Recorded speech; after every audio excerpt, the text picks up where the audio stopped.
Sir ఏం మాట్లాడుతున్నారు sir? లేకపోతే మన ఉద్యోగాలు పోతాయి కదా.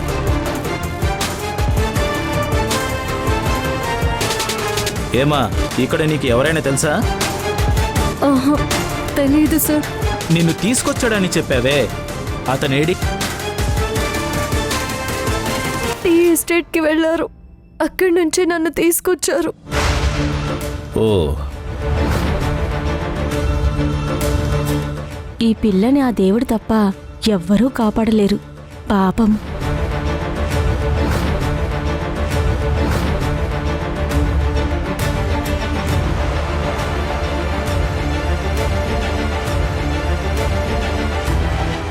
ఎస్ఐ శంకరం గారు ఉన్నారా? ఉన్నారు సార్. ఓకే. హలో ఎస్ఐ గారు. Hello Rajiv sir, please be seated. Thank you. మీరేంటి సార్ ఇంత రాత్రి వేళ వచ్చారు? మరేం లేదు, ఇటువైపు వెళ్తుంటే నువ్వు ఇక్కడికి ట్రాన్స్ఫర్ అయి వచ్చిన విషయం తెలిసింది. అందుకే కలుద్దామని వచ్చాను. ఎంతైనా మా మాస్టర్ గారి అబ్బాయి కదా. సరే, ఇంతకీ మా సార్ గారి ఆరోగ్యం ఎలా ఉంది? ఇప్పుడు బాగానే ఉన్నారు సార్. మీకు టీ ఏమైనా? వద్దులే, అసలు గుర్తుపడతావో లేదో అనుకున్నా. అంత మాట అనకండి సార్. మా నాన్నగారి దగ్గర చాలా మంది చదువుకున్నారు, కానీ ఆయనకి హెల్త్ ప్రాబ్లం వచ్చినప్పుడు నాకు ఇంకా జాబ్ కూడా రాలేదు. ఎంతమందికి కాల్ చేసినా ఎవరు రెస్పాండ్ అవ్వలేదు. మీకు కాల్ చేయగానే పర్సనల్గా వచ్చి ఆపరేషన్కి అయ్యేంత ఖర్చు భరించి తర్వాత నెల నెల మందులు కూడా పంపించారు. మీ దయ వల్లే ఈరోజు మా నాన్నగారు బతికారు.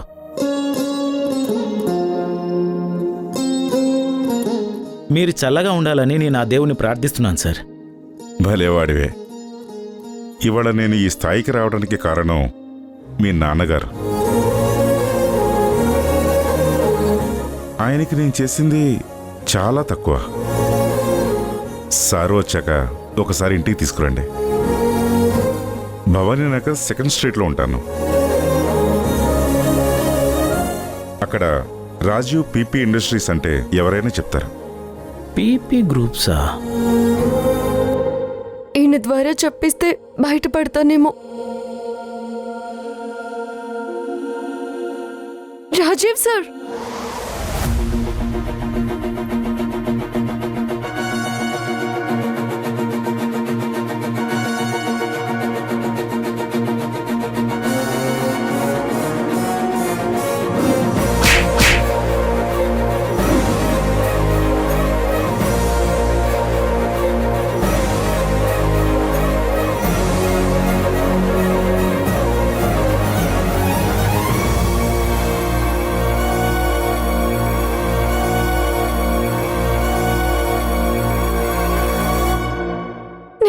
వసుంధరని. నేను టీ ఎస్టేట్లో పనిచేశాను. నువ్వు ఇక్కడున్నావేంటమ్మా? సార్, ఈ అమ్మాయి మీకు తెలుసా? తను నాకు తెలియపోవటం ఏంటి? తను పీపీ గ్రూప్ ఆఫ్ ఇండస్ట్రీస్లో ధృవ సార్కి పిఏగా పనిచేస్తుంది. మరి మల్లిక మేడంకి కాల్ చేస్తే వసుంధర అనే పేరు ఉన్న వాళ్ళు ఎవరు తెలియదని చెప్పింది. అన్ని వేల మంది ఉద్యోగుల పేర్లు ఎన్నన్ని గుర్తుపెట్టుకుంటారు. దొంగతనం కేసు సార్. రాజీవ్ సార్, నేను దొంగతనం చేయలేదు సార్, నన్ను నమ్మండి సార్. వసుంధర, అసలు ఏమైంది చెప్పమ్మా. నన్ను మోసం చేశారు సార్, నన్ను నమ్మండి సార్. కష్టపడి సంపాదించింది అంతా తినడం లేదంటే పస్తలుండడమే తెలుసు సార్. ఈ దొంగతనం నాకు తెలియదు సార్, నన్ను నమ్మండి సార్. మీరైనా నమ్మండి సార్, మీకు దండం పెడతాను సార్, ప్లీజ్ సార్. సరే సరే, నువ్వు ఏడవకు. నేను ఎస్ఐ గారితో మాట్లాడతాను. నేను చూసుకుంటాలే, నువ్వు ధైర్యంగా ఉండు. ఎస్ఐ గారు, పదండి.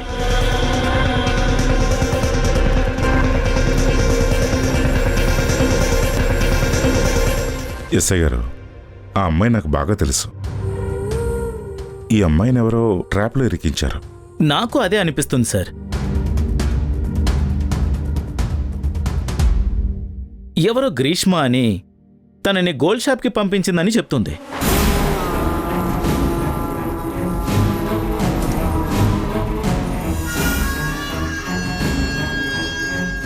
సీసీ ఫుటేజ్లో తను దొంగతనం చేస్తున్నట్టుగా ప్రూఫ్ ఉంది. మేము అరెస్ట్ చేశాక షాప్ అతను వచ్చి కేసు వెనక్కి తీసుకుంటాను అన్నాడు. గట్టిగానే ట్రాప్ చేయాలని చూశారు సార్.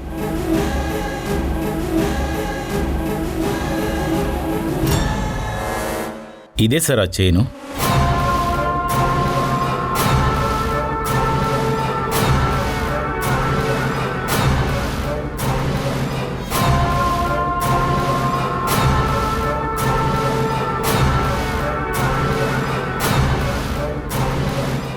ఆ అమ్మాయిని నేను తీసుకెళ్ళచ్చా? కేసు రిజిస్టర్ చేశాం సార్. కొన్ని ఫార్మాలిటీస్ ఉంటాయి. It's okay, 1 minute.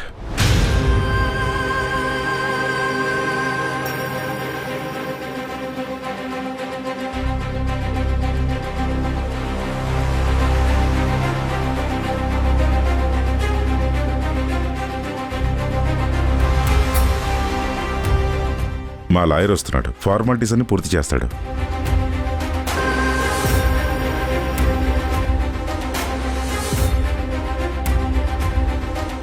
ఇప్పటిదాకా ఆ ఎస్ఐకి మన మీద డౌట్ మాత్రమే ఉంది.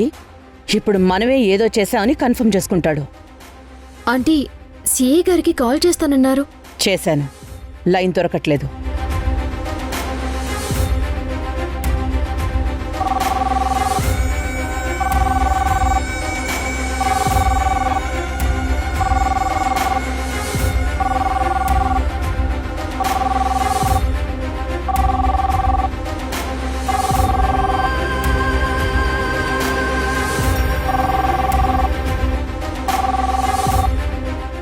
ఇందాక ఫోన్ కట్ చేసి స్విచ్ ఆఫ్ చేశాను కదా.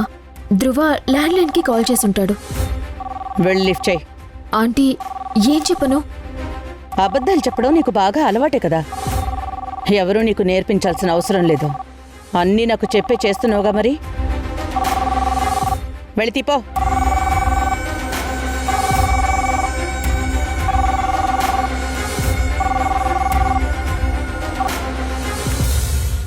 హలో, నేను మాట్లాడుతుంటే నీ ఫోన్ ఎందుకు స్విచ్ ఆఫ్ చేసావు?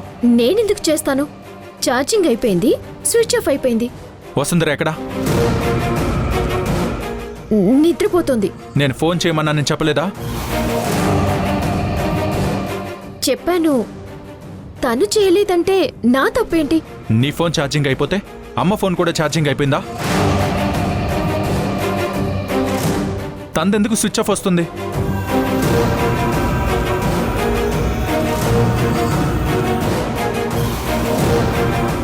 ఆంటీ, ధ్రువ మీతో మాట్లాడాలంట.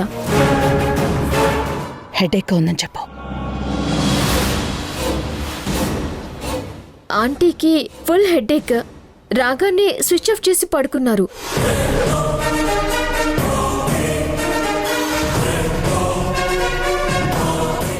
అందరినీ బాగా పడుకోమను. రేపొద్దున్న డైరెక్ట్గా వచ్చి దొంగ నిద్రపోయే వాళ్ళందరినీ తట్టి లేపుతాను. Hello,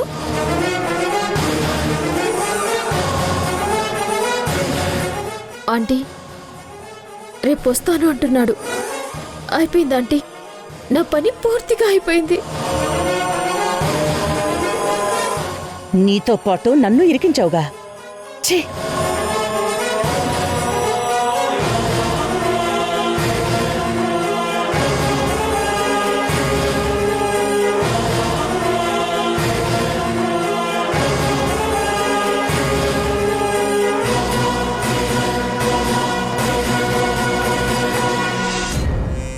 sir. రండి లాయర్ గారు, ఇవ్వండి. అలాగే సార్.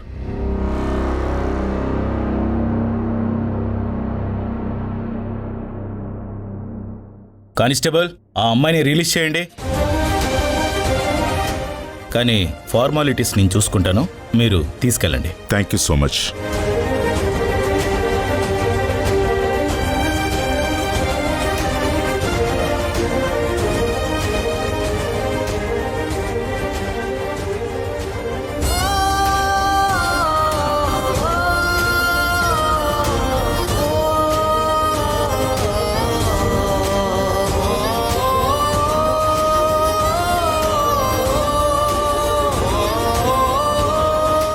ఓకే. భయపడకు, నేను మాట్లాడతా. మీరు కానీ ఇప్పుడు రాకపోతే ఈ అమ్మాయి చాలా ప్రమాదంలో పడేది సార్. ఈ సహాయాన్ని ప్రాణం ఉన్నంత వరకు మర్చిపోను సార్. అరే Vasundhara, cool down. Anyways, thank you Shankar. It's okay sir, తీసుకెళ్ళండి. పదమ్మా.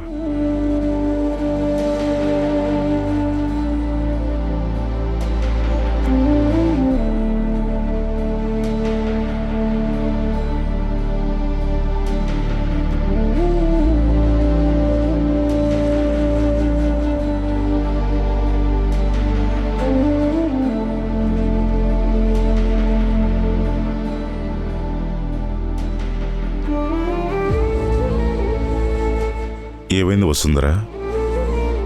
నువ్వు చెప్పకపోయినా రేపటిలోగా నేను తెలుసుకోగలను. కానీ అన్ని నిజాలు రావు, కల్పితాలు వినాల్సి వస్తుంది. జరిగిన దాంట్లో నా కూతురి పాత్ర గట్టిగా ఉందని నాకు అర్థమవుతుంది. ఏం జరిగిందో నువ్వు చెప్తే తనకి నాకు ఇద్దరికీ మేలు చేసిన దాని అవుతావు.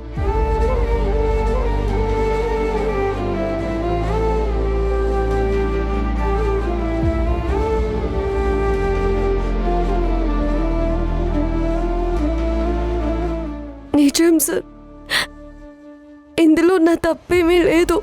ఉంది వసుంధరా, మనుషుల్ని తొందరగా నమ్మటమే నువ్వు చేసిన తప్పు. మన ఎస్టేట్లో లాగా ఇక్కడ ఉండదమ్మా.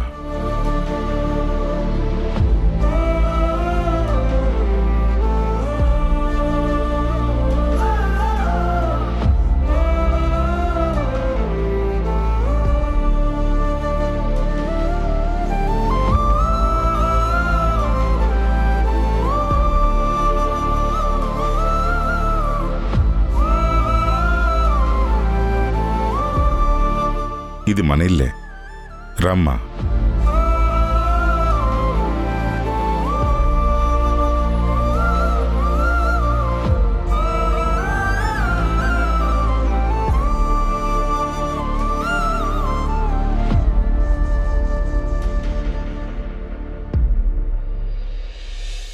రామ్మా, నీ గది చూపిస్తాను.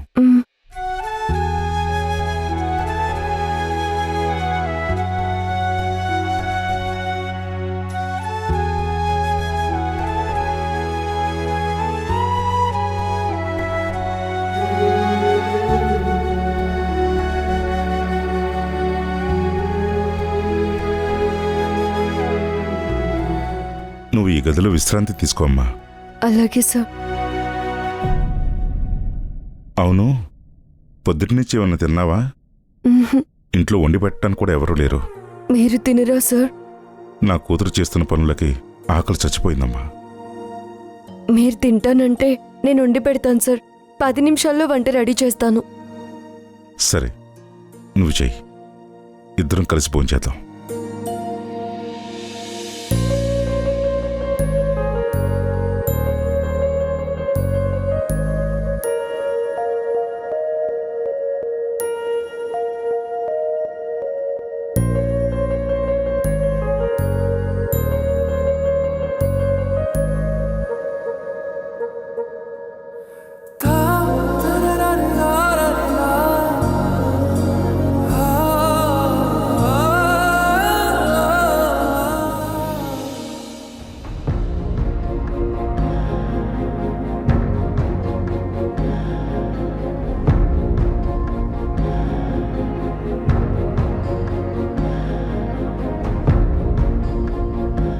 రండి సార్, కూర్చోండి.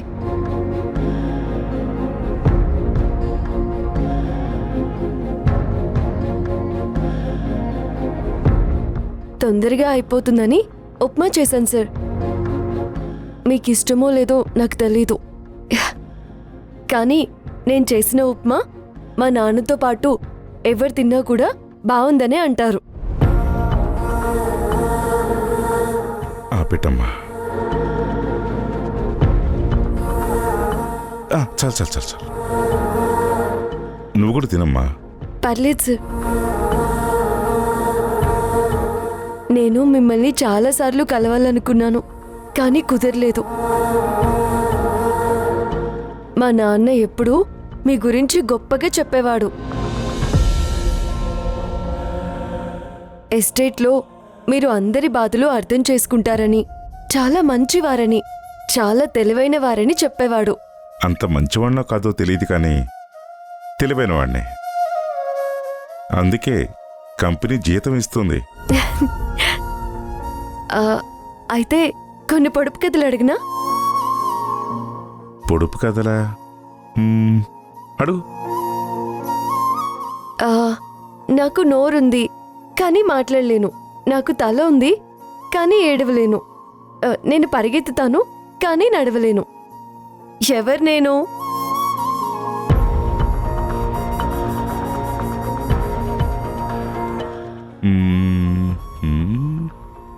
నువ్వే చెప్పు. చెప్పైనా? చెప్పు. సముద్రం. ఓ ఓకే, సముద్రం. ఇంకోటి. నాకు చేతులుంటాయి, చప్పట్లు కొట్టలేను. ఏంటి?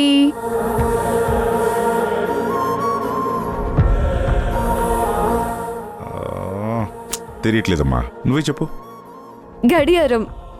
అబ్బా, సరే సరే.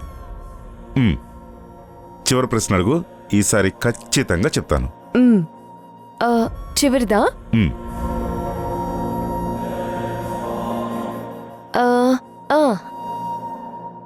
నేను మీ ముందే ఉంటాను కానీ మీరు నన్ను చూడలేరు. ఏంటి? ఎప్పుడూ ముందే ఉంటుంది కానీ మనం చూడలేం. ఏంటబ్బా అది అసలు? తెలీదా? మన భవిష్యత్తు. ఎప్పుడు ముందుంటుంది కానీ మనం చూడలేము. మా నాన్న మీరు చాలా తెలివైన వారని చెప్పారే. ఏయ్ అల్లరి పిల్ల.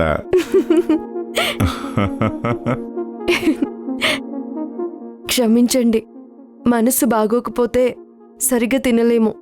ఇప్పుడు ప్రశాంతంగా తినండి.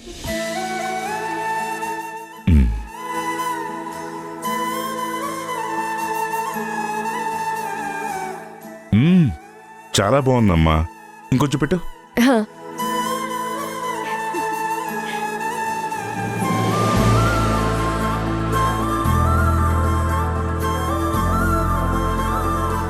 నువ్వు కూడా తినమ్మా, మళ్ళీ మొత్తం నేనే తినేసానని నింద వేస్తావు.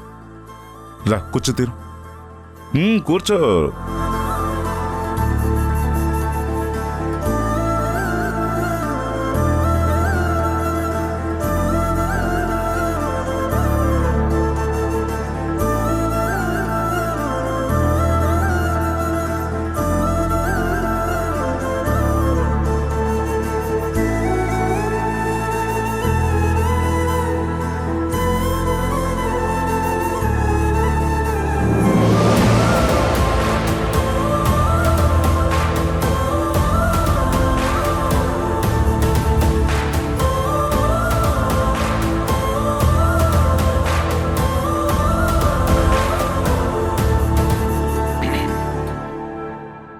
కూర్చోమ్మా. పర్లేదు సార్. పర్లేదు, కూర్చో కూర్చో.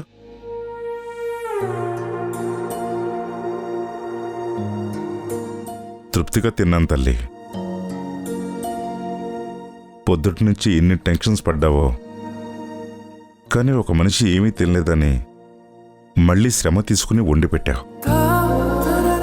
కడుపు నిండా తినాలని మనసు తేలికయ్యేలా మాట్లాడావు. నిన్ను కన్న తల్లిదండ్రులు గొప్పవాళ్ళమ్మా. Thank you. నేనే మీకు థ్యాంక్స్ చెప్పాలి సార్. నా వల్ల మీ అమ్మాయి నిశ్చితార్థం ఆగిపోయింది. అయినా నేను కష్టాల్లో ఉంటే నన్ను ఇంటికి తీసుకొచ్చి ఆశ్రయం ఇచ్చారు. నేను చేసిన చిన్న పనిని పెద్దగా పొగుడుతున్నారు. మీది చాలా మంచి మనసు సార్. అందుకే ఎస్టేట్లో అందరికీ మీరంటే గౌరవం. కానీ ఒక్క విషయం చెప్తాను, నన్ను నమ్మండి. నేను ఊరు నుంచి వచ్చేదాకా గ్రీష్మ మేడంతో ధ్రువ సార్కి నిశ్చితార్థమని నాకు తెలీదు. తెలుసుంటే అసలు వచ్చేదాన్నే కాదు. ఇప్పటికీ ఆయనతో పెళ్లి జరగాలన్న కలలేమీ లేవు. మా నాన్నకిచ్చిన చివరి మాట కోసం ఆ ఇంట్లో ఉంటున్నాను. మీ మనసు కష్టపెట్టుంటే నన్ను క్షమించండి సార్.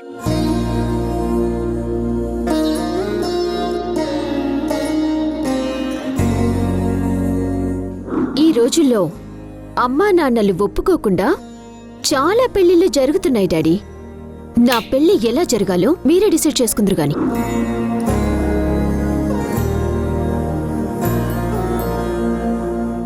నేను మనస్ఫూర్తిగా చెప్తున్నానమ్మా, నువ్వు గొప్పదానివి.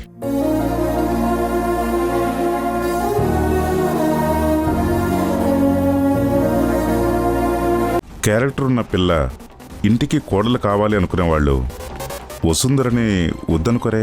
అంటే నా క్యారెక్టర్ లేదా? దానికి క్యారెక్టర్ ఉందా? ఎస్టేట్లో ఒకరితో తిరిగింది, డబ్బుందని ఇంకొకరితో వచ్చేసింది. గ్రీష్మ,